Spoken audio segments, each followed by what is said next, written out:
Nous pouvons aborder maintenant des travaux qui ont été faits par deux mathématiciens illustres qui s'appellent Moivre et Euler. Dans cette vidéo, on va s'intéresser à Moivre qui a travaillé sur cette formule-là.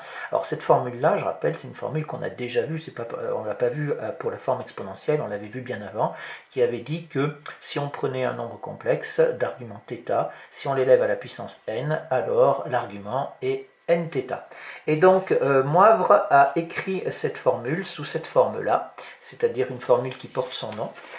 On prend donc cosinus θ plus u sinus θ à la puissance n. Alors ici, il ne prend pas n'importe quel nombre complexe, il prend un nombre complexe de module 1, c'est-à-dire qu'il s'affranchit du module du nombre complexe, puisqu'il s'intéresse qu'aux arguments. Eh bien, il va dire que ce nombre complexe, c'est le nombre complexe de module 1 et d'argument nθ. Donc ça nous fait cosinus de nθ plus i sinus de nθ.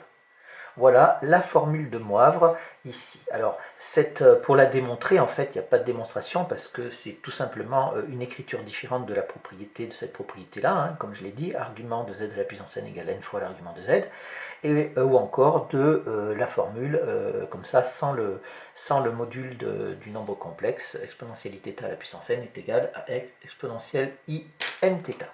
On va voir maintenant un exemple d'utilisation et vous allez voir que c'est assez intéressant parce que ça va nous permettre d'établir tout un tas de choses qu'on a toujours trouvées compliquées et qui s'appellent les formules trigonométriques. Donc voilà. On va regarder ici, on va partir donc de cosinus θ plus i sinus θ et qu'est-ce que je vais faire? Je vais l'élever ici au carré. Si je l'élève au carré, alors là je ne parle pas pour l'instant de la formule de Moivre, mais je sais calculer ça, c'est une identité remarquable, ça nous fait donc cosinus carré θ, plus 2 sinus θ cos θ fois i, et ici plus i au carré sinus carré θ. D'accord? Si maintenant j'écris ce nombre complexe sous forme algébrique, je vais regrouper donc les parties réelles avec la partie réelle et la partie imaginaire ensemble. Donc j'ai cosinus carré θ ici. I au carré vaut moins 1, ça nous fait donc moins sinus carré θ. Et ici, ça nous fait donc plus 2 sinus θ cosinus θ fois i. J'ai donc ici la partie réelle.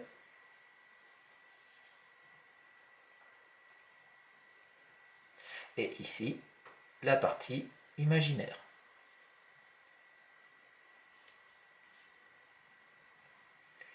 Maintenant, j'ai calculé ça, je vais le recalculer, mais cette fois-ci avec la formule de Moivre. D'autre part, je vais pouvoir dire donc cosinus θ plus i sinus θ au carré va être égal à quoi? Va être égal au cosinus de 2 fois θ plus i sinus de 2 fois θ. Et maintenant, qu'est-ce qu'on utilise? On utilise la propriété qu'on avait vue au tout début, deux nombres complexes sont égaux si et seulement si ils ont même partie réelle,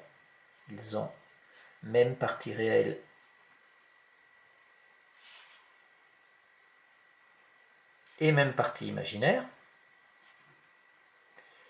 Et ça va nous donner quoi? Eh bien, on obtient, ici tout simplement, on obtient la partie réelle ici qui est égale à cette partie réelle, c'est-à-dire le cosinus de 2θ qui est égal à cosinus carré θ moins sinus carré θ.